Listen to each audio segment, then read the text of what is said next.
जैसे कि हम लोग बीएसटी पढ़ रहे हैं, बीएसटी के तहत आप लोग को कंप्लीट क्वेश्चंस बता रहे हैं, उसको आप सुन लीजिएगा।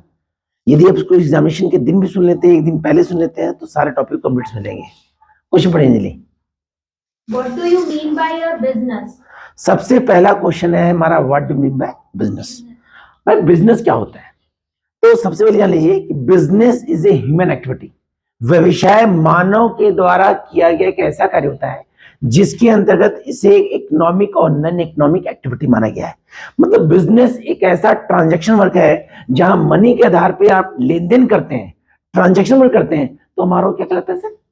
क्योंकि बिजनेस का मोटिव होता है टू अर्न प्रॉफिट। इसी मोटिव के तहत बिजनेस को दो एक्टिविटी में बांटा गया है, एक हमारा इकोनॉमिक एक्टिविटी और एक हमारा non economic activity. Economic activity जो होता है हमारा, जिसके तहत एक ही मोटिव होता है कि किसी भी टर्म से आप इकोनॉमी अर्न करें, मतलब प्रॉफिट अर्न करें, जिस कारण इसको तीन कैटेगरी में बांटा है, एक बिजनेस, एक प्रोफेशन और एक एम्प्लॉयमेंट।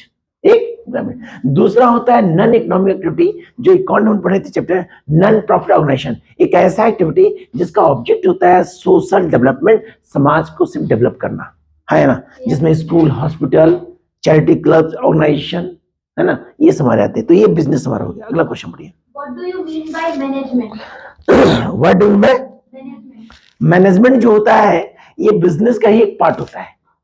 जब कोई पर्सन किसी वर्क को कंप्लीट करता है, जब कोई पर्सन मनी अर्न के लिए कोई वर्क को कंप्लीट करता है, तो उसका बिजनेस कहलाता है। क्या कहलाता है?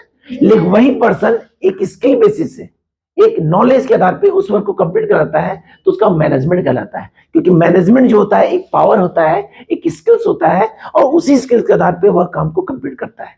मैनेजमेंट जो होता है एक प्रकार का जो होता है वर्क होता है, जिस कारण इसको हम आर्ट ऑफ साइंस कहते हैं। क्या कहते हैं सर? आर्ट ऑफ मैनेजमेंट जो होता है जिसके आधार पे कोई काम नहीं कंप्लीट है। प्रत्येक काम को, प्रत्येक वर्क को कंप्लीट करने के लिए मैनेजमेंट पावर का होना जरूरी है। मैनेजमेंट का प्रयोग केवल बिजनेस का नहीं है सर, मैनेजमेंट का प्रयोग ऑल सेक्टर, ऑल डिपार्टमेंट के लिए है। यदि किसी भी सेक्टर में जब तक अपने स्किल्स का यूज नहीं करेंगे, जैसे घर में माँ अपनी स्किल्स का यूज करिए तभी घर का देखभाल करेंगे।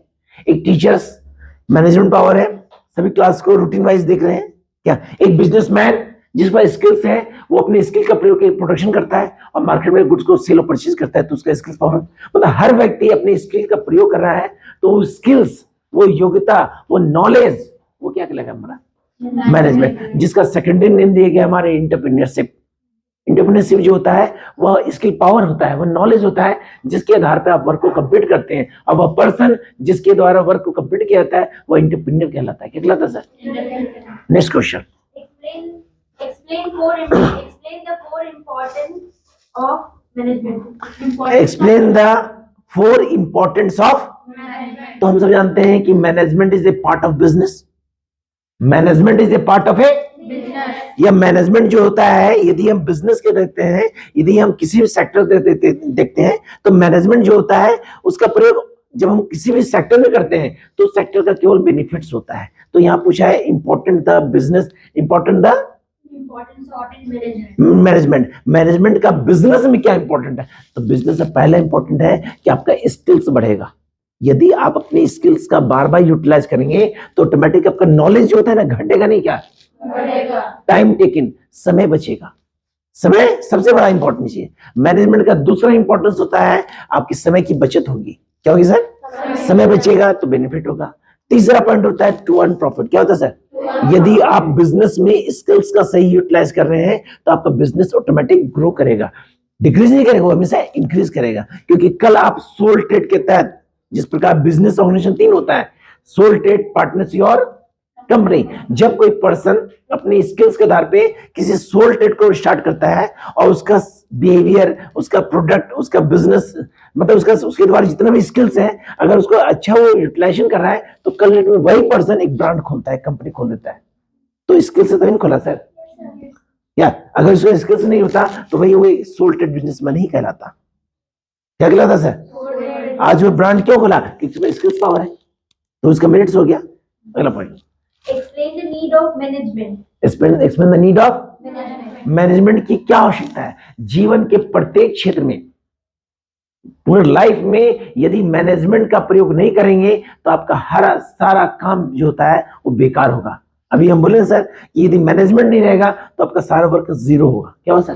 क्योंकि स्किल्स जो होता है, जो नॉलेज होता है, जो मैनेजमेंट पावर होता है, उससे वह व्यक्ति क्या करता है, अपने काम को एक रूटीन वे में कंप्लीट करता है, रूटीन वे में कंप्लीट करता है। क्योंकि उसके लाइफ में मैनेजमेंट क्या है, मैनेजमेंट को सिखाता है planning, organisation, staffing, direction, then controlling. ये 5 फंक्शन उसको मैनेजमेंट सिखाता है, जिसके आधार पे वह किसी भी सेक्टर में इस पांचों फंक्शन का यूज करता है। ये 5 फंक्शन का यूज वो किसी भी सेक्टर में करता है तो उस सेक्टर का केवल डेवलपमेंट और केवल डेवलपमेंट होता है। तो जीवन के लिए, जीवन में प्रत्येक व्यक्ति के लिए मैनेजमेंट स्किल का होना, अगर उसका स्किल्स नहीं होगा, मैनेजमेंट पावर नहीं होगा, तो काम को कभी कंप्लीट, चाहे वो कोई भी काम क्यों ना करे।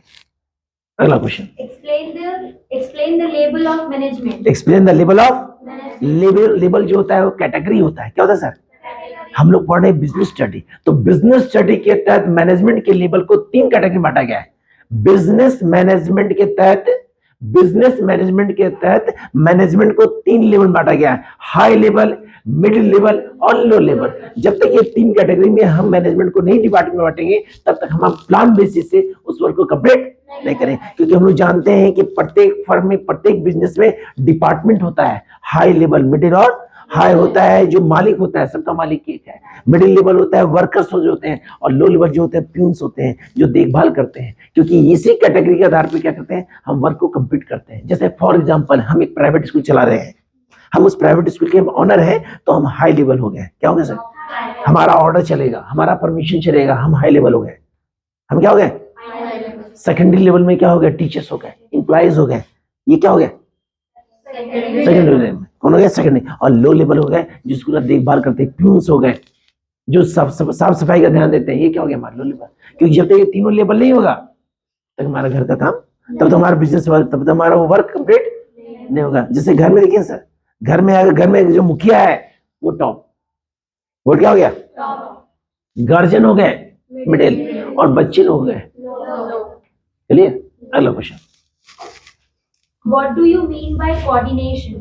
What do mean bye Coordination. Coordination? क्या कोऑर्डिनेशन होता है जिसको हम कहते हैं समन्वय। क्या कहते हैं सर?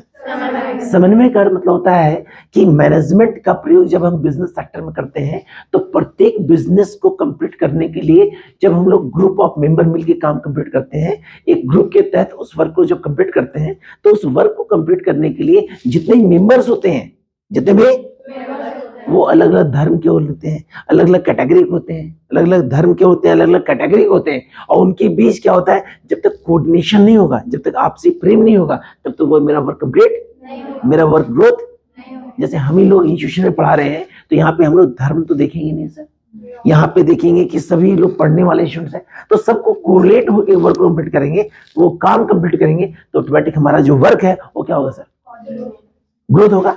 क्योंकि बिना कोऑर्डिनेट का हमारा वर्क कंप्लीट नहीं है। बिना कोऑर्डिनेशन जो है वो समन्वय करता है, वो आपस में जोड़ता है। यदि किसी कारण से फर्म में कोई एम्प्लॉय एब्सेंट होता है तो उसका वर्क नेक्स्ट एम्प्लॉय, उसका जो सहयोगी होता है वो कंप्लीट, क्यों? क्योंकि वो कोऑर्डिनेशन क्या है। फॉर एग्जाम्पल आप स्कूल में पढ़ते होंगे तो किसी कारण से यदि कोई टीचर एब्सेंट होते हैं तो देखते नहीं कोई दूसरे टीचर क्लास में आते हैं, तो ये कोऑर्डिनेशन है ना सर। अब मान लीजिए उस कंडीशन में स्कूल में टीचर्स नहीं आते, उस क्लास में नहीं आते हैं, तो स्कूल में क्या होगा? बदलाव होगा। क्या? मैनेजमेंट गड़बड़ा जाएगा, मैनेजमेंट सही नहीं होगा, डिसिप्लिन नहीं होगा, और जहाँ डिसिप्लिन नहीं वहाँ ग्रोथ। तो उस डिसिप्लिन करने के लिए कोऑर्डिनेशन का होना, और कोऑर्डिनेशन से फायदा ही फायदा है, क्योंकि उसमें स्किल्स बढ़ता है। स्किल कैसे बढ़ता है? जैसे 5 मेंबर्स है, सबका मेमोरी अलग अलग है, आपस में कोऑर्डिनेशन है, इसको नहीं आ रहा ये बताए, इसको नहीं आया ये बताए, इसको नहीं ये बताए, सभी आपस में वर्क कंप्लीट किए, ऑटोमेटिक वर्क क्या होगा? अगला question, Management is easy to science. Management easy to science. Management जो होता है विज्ञान को आसान बनाता है। मैनेजमेंट जो होता है वो विज्ञान को आसान बनाता है। अभी की डेट में, अभी मॉडर्न युग में जो चल रहा है, हम लोग का समय चल रहा है, ये टेक्नोलॉजी का ही माध्यम है ना। अभी हमारे को जो कैटेगरी चल रहा है इसमें टेक्नोलॉजी को आसान कौन बनाया? मैनेजमेंट। क्या बनाया सर? जब लॉकडाउन लगा था तो लोगों को इतना टेक्नोलॉजी का नॉलेज नहीं था, और आज घर घर हर व्यक्ति को उस स्किल्स का नॉलेज है जिसमें सहयोग कौन कर रहा है? हमारा साइंस। कौन कह रहा है सर? क्योंकि जब तक वो टेक्नोलॉजी नहीं होगा ना सर, तब तक हमारा स्किल्स नहीं बढ़ेगा, और स्किल्स नहीं बढ़ेगा तो अपने मैनेजमेंट को सही से कंप्लीट हम नहीं कर पाएंगे। Explain the objective of management. Explain the objective of Management. Same important रही हो गया। क्या ऑब्जेक्ट है, किस उद्देश्य के लिए मैनेजमेंट करते हैं? To earn profit, economic growth, social growth, क्या स्किल्स पावर ग्रोथ। बिना ऑब्जेक्ट का मेरा काम कंप्लीट नहीं होता। तो उद्देश्य क्या है कि हम अपनी स्किल का सही जगह यूटिलाइजेशन कर रहे हैं, तो वहां केवल फायदा फायदा और केवल। अगला question, Explain the function of management. There are 5 function of management. Management का 5 फंक्शन होता है। मैनेजमेंट का 5 function, planning, what to do, when to do, how to do. जब किसी वर्क को कंप्लीट करते हैं मैनेजमेंट के आधार पे, तो सबसे पहले हम उसका योजना तैयार करते हैं, उसका एक प्लानिंग तैयार करते हैं, उसका एक रूटीन तैयार करते हैं। जब तक उस प्लान को तैयार नहीं करते हैं, तब तक ना तो उसको ओपनिंग कर सकते, ना तो प्लानिंग, ना तो ओपनिंग, ना तो, क्योंकि मैनेजमेंट के लिए प्लानिंग का होना, उस प्लानिंग को कंप्लीट करने के लिए, उस प्लानिंग कंप्लीट करने के लिए ऑर्गेनाइजेशन का होना, आपस में मिलकर कंप्लीट करते हैं ऑर्गेनाइजेशन। अब ऑर्गेनाइजेशन के तहत तीसरा हमारा फंक्शन होता है स्टाफिंग। स्टाफिंग क्या होता है? किसी कारण से फर्म में कोई डिपार्टमेंट या पोस्ट खाली होता है, तो उस पोस्ट के अनुसार वर्कर को हायर करना ही क्या कहलाता है। यदि हमारे फर्म में, हमारे डिपार्टमेंट में एक कंटेंट की जरूरत है, तो हम उस पोस्ट में एक कंटेंट को ही फुलफिल करेंगे, तो ये प्रोसेस करना ही क्या कहलाता है। तो इसको हम कहते हैं सिलेक्शन, चयन करना। अगला क्वेश्चन, अगला स्टाफिंग का होता है डायरेक्शन। क्या होता है सर? अब जिस स्टाफ को हम सिलेक्ट किए हैं उसको फुल रूप से ट्रेंड करेंगे। क्या करेंगे सर? क्योंकि जब तक उसको ट्रेंड नहीं करेंगे ना, तब तक वो अपने वर्क को इजी से कंप्लीट नहीं करेगा। तो कंप्लीट कर लो, वर्क को कंप्लीट करने के लिए, उस कार्य को कंप्लीट करने के लिए उसको हम ट्रेनिंग देंगे। क्या देंगे सर? और ट्रेनिंग ही क्या कहलाएगा। और लास्ट फंक्शन होता है controlling. It is the most important function of management. यह मैनेजमेंट का सबसे मोस्ट वांटेड फंक्शन होता है। अगर हमारा कंट्रोल नहीं होगा, अगर हमारा कंट्रोलिंग नहीं होगा, तो किसी न किसी रूप से हमारा कोई चारों फंक्शन कंप्लीट, मतलब प्लानिंग, ऑर्गेनाइजेशन, स्टाफिंग, डायरेक्शन, ये चारों फंक्शन को कंप्लीट करने के लिए डायरेक्शन, कंट्रोलिंग का होना। भाई कंट्रोलिंग होता है क्या? कंट्रोलिंग होता है डिसिप्लिन। क्या होता है सर? अनुशासन। जो एक मैनेजमेंट करता है, आपको बताता है कि आप ये चारों फंक्शन को कैसे कंप्लीट करें, और जब ये चारों फंक्शन कंप्लीट होगा तो ऑटोमेटिक कंट्रोलिंग आप सीख जाएंगे। क्या? तो भाई चारों का मेरिट, इसका मेरिट, चारों का इंपॉर्टेंट, इसका इंपॉर्टेंट है ना, और ये पांचों का इंपॉर्टेंट, बिजनेस का इंपॉर्टेंट। अगला question, Management is a continuous process. Management is a continue. हम लोग सब जानते हैं कि मैनेजमेंट जो होता है लगातार चलने वाली प्रक्रिया होती है। लगातार क्यों चलता है? क्योंकि जब कोई पर्सन, जब कोई बिजनेसमैन, जब कोई मैनेजमेंट करता, किसी बिजनेस को स्टार्ट करता है, तो उसका बिजनेस तब तक चलते रहता है जब तक उसको प्रॉफिट अर्न नहीं होता है। प्रॉफिट अर्न होने के बाद भी वो क्या करता है सर? अपने बिजनेस को रिसाइकिल की तरह आगे बढ़ाता, ग्रोथ करते रहता है। क्यों? वो चाहता है कि कल हम एक छोटा बिजनेस स्टार्ट किए तो कल एक ब्रांड बने, कल एक ब्रांड। तो इसके लिए वो रिसाइकिल की तरह क्या करता है? बिजनेस में वर्क करते रहता है, अपने स्किल का यूज और बार बार स्किल का प्रयोग करता है, तो ऑटोमेटिक उसका फर्म क्या है, और बिजनेस क्या उसका है, डेवलप करता है। मतलब कह सकते हैं मैनेजमेंट जो होता है ये कंटिन्यू चलते रहता है जब तक आपको ऑब्जेक्ट प्राप्त, और ऑब्जेक्ट प्राप्त होने के बाद भी कंटिन्यू चलते रहता है, कंटिन्यू चलते रहता है जब तक आप वर्क को कंप्लीट ना कर रहे हैं, है ना। अगला question, Management is a profession. Management इसे हमें बताए थे, मैनेजमेंट का संबंध बिजनेस है। बिजनेस दो होता है, इकोनॉमिक और इकोनॉमी 3 प्रकार का होता है। एक बिजनेस होता है, एक प्रोफेशन होता है, एक एम्प्लॉयमेंट होता है। प्रोफेशन में क्या होते हैं? प्रोफेशन में स्पेसिफिक नॉलेज को अर्न करके कोई पर्सन उस नॉलेज के द्वारा अर्न करता है पैसा, उसका प्रोफेशन कहलाता है। क्या कहलाता है? जैसे टीचर के पास मैनेजमेंट स्किल्स है तभी वो क्लास को हैंडल कर पा रहे हैं। डॉक्टर पर स्किल्स है तभी वो पेशेंट को देख रहे हैं। इंजीनियर के पास नॉलेज है जिस कारण वो अपने वर्क कंप्लीट करवाता है। मतलब हर प्रोफेशनल पर्सन अपने स्किल का प्रयोग करके अपने बिजनेस को, अपने वर्क को कंप्लीट करने का काम करता है। तो मैनेजमेंट जो होता है वो प्रोफेशन का ही एक पार्ट होता है। मैनेजमेंट जो होता है प्रोफेशन का ही एक पार्ट होता है। अगला, Explain the principles of management. Explain the principle of. Management. तो एक प्रिंसिपल ऑफ मैनेजमेंट जो होता है, तो मैनेजमेंट के लिए सबसे इंपॉर्टेंट प्रिंसिपल का होना आवश्यक। प्रिंसिपल होता क्या है? प्रिंसिपल होता है rule and regulation. Rule and regulation किसी भी वर्क को कंप्लीट करने के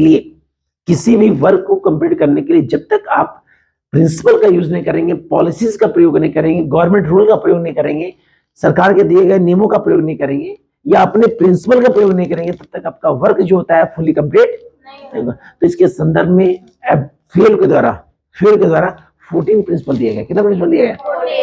उन 14 प्रिंसिपल का जब हम यूटिलाइज करते हैं तो ऑटोमेटिक हमारा बिजनेस क्या होता है, रन करता है। तो प्रिंसिपल में हमारा क्या है, डिवीजन ऑफ वर्क, कार्य का बंटवारा। जब तक आप वर्क को डिवाइड नहीं करते हैं तब तक आपका वर्क कंप्लीट। तो आपका 14 प्रिंसिपल है जिसमें डिवीजन ऑफ वर्क है, फिर आपका रेम्युनरेशंस है, फिर आपका डिसिप्लिन है, फिर आपका मतलब इस तरह आपको 14 पॉइंट लिखवाते हैं। 14 पॉइंट देखिए आपका 14 प्रिंसिपल क्या क्या है सुनिए सर। सबसे पहला पॉइंट है हमारा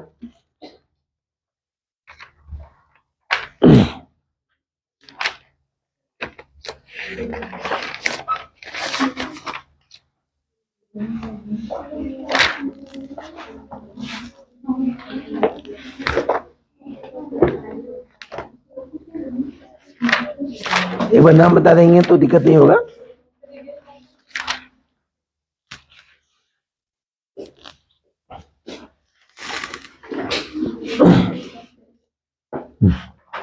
नहीं लिखा होगा।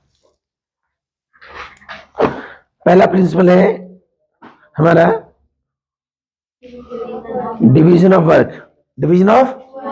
दूसरा है partly of authority of responsibility, क्या आपका उत्तरदायित्व है, क्या आपका उत्तरदायित्व है। तीसरा हमारा है डिसिप्लिन, क्या है सर। चौथा है यूनिटी ऑफ कमांड, क्योंकि पावर देने वाला एक ही व्यक्ति होना चाहिए। अगला हमारा unity of direction, unity of. अगला हमारा पॉइंट है subordination of individual interest to general interest. अगला है रेम्युनरेशन। रेम्युनरेशन क्या होता है, अब मान लीजिए जितने वर्कर्स होते हैं उनको उनके काम के अनुसार पैसा नहीं देंगे ना तो काम वो नहीं करेंगे, और काम ज्यादा करते हैं तो उनको बोनस देना। प्रिंसिपल ऑफ ऑर्डर, इस प्रकार 14 प्रिंसिपल है। तो प्रिंसिपल ऑफ मैनेजमेंट को, प्रिंसिपल मैनेजमेंट में आप 4-5 नाम जरूर याद रखिएगा क्योंकि क्वेश्चन जरूर आएंगे। बाकी 14 जो लिखे नाम डील कीजिएगा 4-5 नाम को। अगला क्वेश्चन पढ़िए।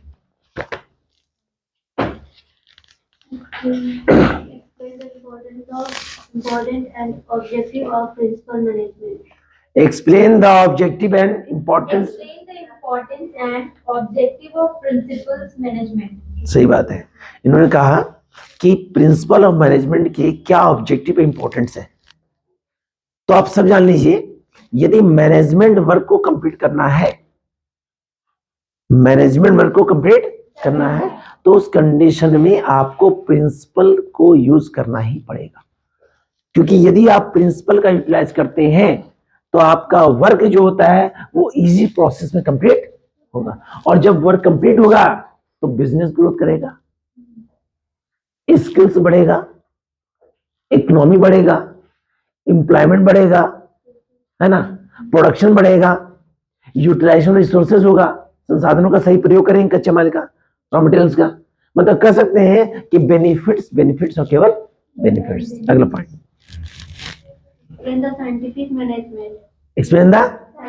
भाई क्वेश्चन में ये है what do mean bye scientific, वैज्ञानिक प्रबंध का क्या अर्थ है। देयर टू वर्ड्स, देयर एक है साइंटिफिक, दूसरा है मैनेजमेंट। साइंटिफिक मतलब होता है कि किसी भी काम को स्पेशल तरीके से करने, किसी भी वर्क को जब कंप्लीट किया जाता है तो विशेष तरीके से करने के लिए, स्पेशल कंडीशन से कंप्लीट करने के लिए जब उसमें हम टेक्नोलॉजी का यूज करते हैं तो मेरे क्या कहना साइंटिफिक, क्या कह रहे हैं सर, साइंस। भाई साइंस क्या होता है, विशिष्ट तरीके, मतलब उस काम को कुछ स्पेशल तरीके से कंप्लीट करना ही साइंस कहलाता है क्या। और मैनेजमेंट होता है स्किल्स, क्या होता है, मतलब उस काम को करने के लिए जब आप विशेष नॉलेज अर्न करके वर्क को कंप्लीट करते हैं तो मेरे क्या कहलाता है साइंटिफिक। जैसे एग्जांपल बताते हैं, जैसे कि इंजीनियर होता है, एक इंजीनियर होता है, उसके पास स्किल्स है, काम करने की योग्यता है, वो काम कैसे किया जाए उसको नॉलेज है, लेकिन उसको हम साइंटिफिक रूप से ट्रेंड करेंगे, टेक्नोलॉजी से ट्रेंड करेंगे तो वर्क को कंप्लीट करेगा, लेकिन वो जल्दी करेगा सर। तो साइंटिफिक मैनेजमेंट जो होता है मैनेजमेंट का ही पार्ट होता है, लेकिन इसमें क्या होता है कि वर्क को कंप्लीट करने ज्यादा से ज्यादा हम टेक्नोलॉजी का यूज करते हैं, क्योंकि जब हम टेक्नोलॉजी का यूज करते हैं तो वो कार्य, वो वर्क जो है ऑटोमेटिक मेरा कंप्लीट होता है, और जब कंप्लीट होता है तो केवल ग्रोथ है, केवल और सेटिस्फैक्शन, क्योंकि मैनेजमेंट में कहा गया है कि सेटिस्फैक्शन है तो आपका स्किल्स बढ़ेगा, मैनेजमेंट होगा तो आपका स्किल्स बढ़ेगा।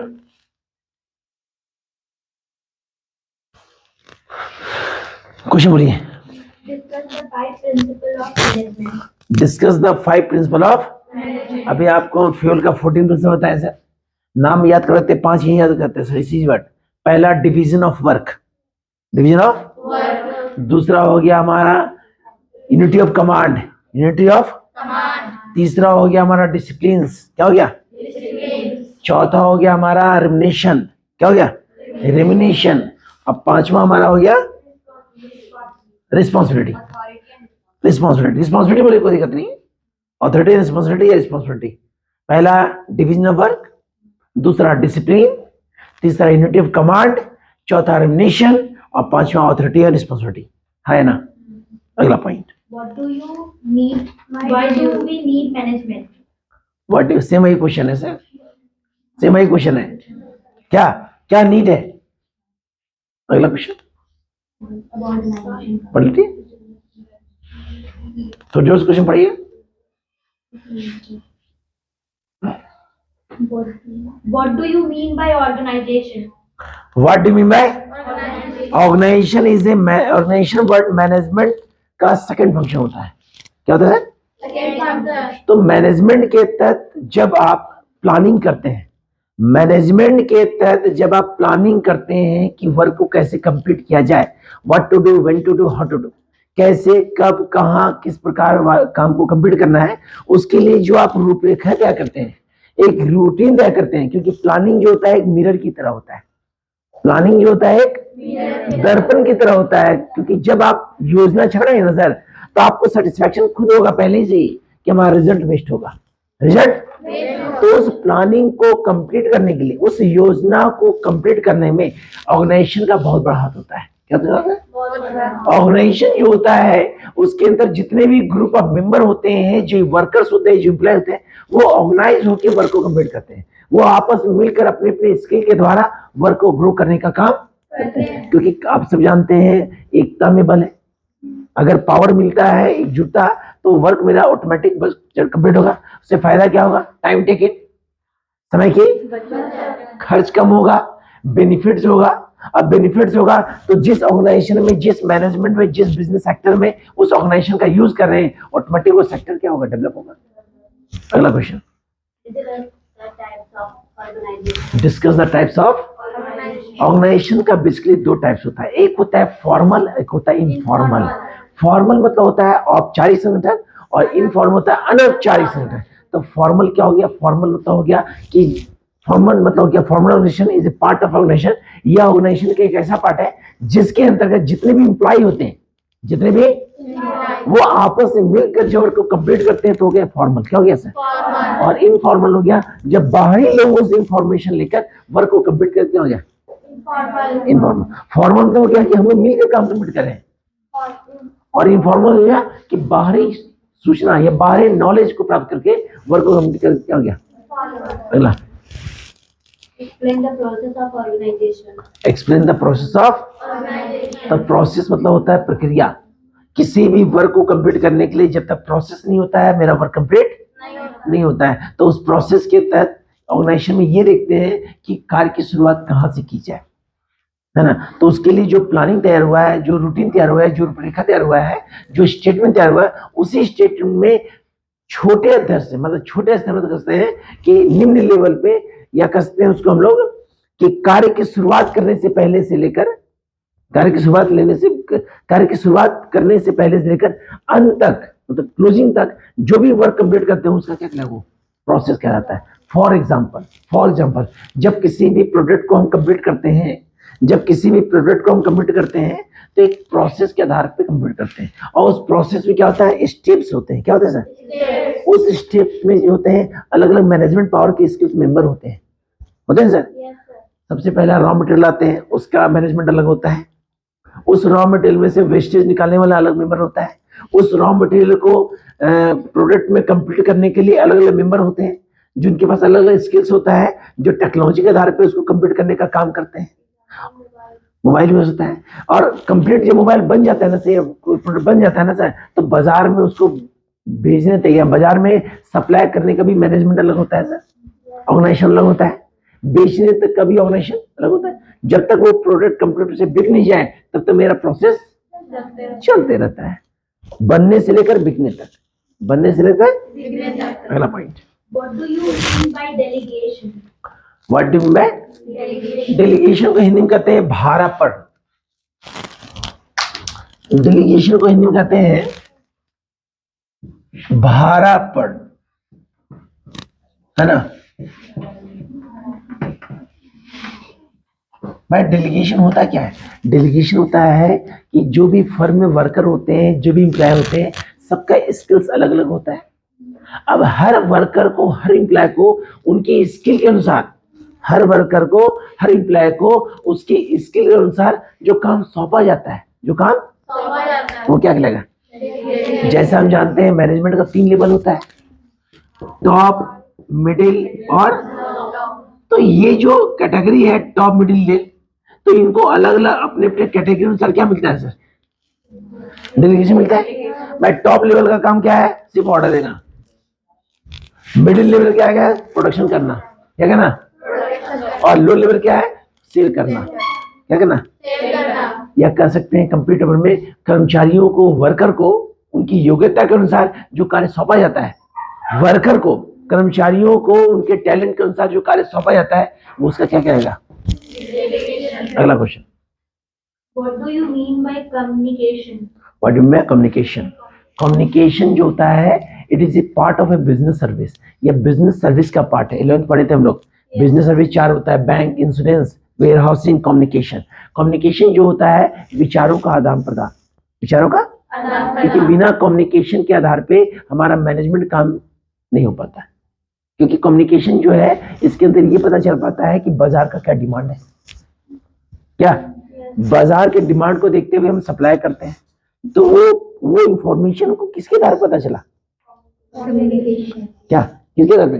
तो कम्युनिकेशन ये बताता है कि बाजार का क्या डिमांड है और उस डिमांड को हम कितनी मात्रा में बाजार में प्रेजेंट करेंगे। ये भी हमारा क्या होता है? कम्युनिकेशन। क्या होता है? कम्युनिकेशन जो होता है मार्केट से जोड़ने का काम करता है। यदि कम्युनिकेशन नहीं होगा ना सर, तो ये पता नहीं चल पाएगा कि बाजार का डिमांड क्या है और हमको कितना सप्लाई करना है। कम्युनिकेशन जो होता है बिजनेस का, एक जो होता है मीडिएटर क्या होता है, बिजनेस का जो मीडिएटर होता है जो बाजार से कंज्यूमर और प्रोड्यूसर को जोड़ने का काम करता है। एक उत्पादक और एक विक्रेता, एक क्रेता को जोड़ने का काम कौन करता है सर?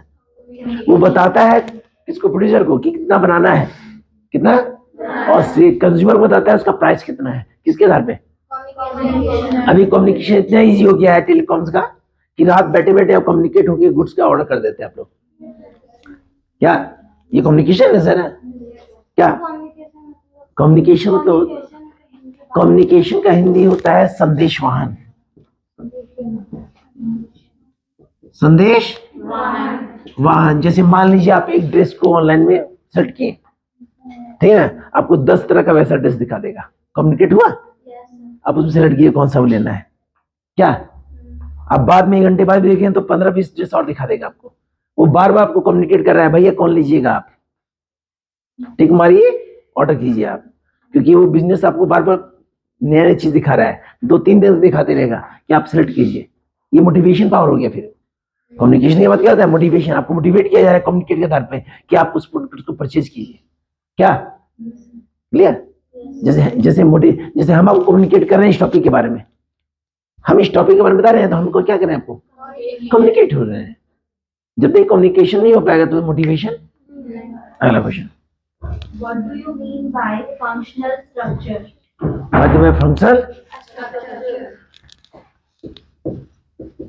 फंक्शनल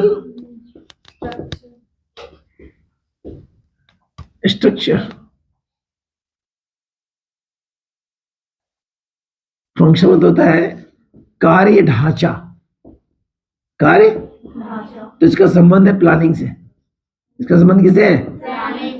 स्ट्रक्चर होता है कि किसी भी वर्क को कंप्लीट करने के लिए जो आप डाटा तैयार करते हैं, किसी भी वर्क को कंप्लीट करने के लिए पहले जो आप डाटा तैयार करते हैं, स्ट्रक्चर। जैसे कंस्ट्रक्शन वाला होता है, बिल्डिंग वाला जो होता है ना सर, बिल्डिंग बनाने से पहले उस बिल्डिंग का एक रफली तैयार करता है कि कहाँ कौन सा रूम होना चाहिए। क्या उसी प्रकार जब आप कोई फर्म चलाएंगे, कोई बिजनेस चलाएंगे ना, तो उसका आप एक स्ट्रक्चर तैयार करते हैं कि बिजनेस को हम कैसे स्टेब्लिश करें, इंडस्ट्री कैसे खोलें ताकि हमारा प्रोडक्शन सही वे से हो सके। तो बिजनेस खोलने से पहले जो पहले आप प्रारूप तैयार करते हैं, जो ढांचा तैयार करते हैं, उसको हम क्या होते हैं, फंक्शन, क्योंकि फंक्शनल स्ट्रक्चर के आधार पे ही आप वर्क कंप्लीट करते हैं। ठीक है, जितना भी आप बता रहे हैं इसको आप दोबारा सुन लीजिएगा, कहीं दिक्कत नहीं है।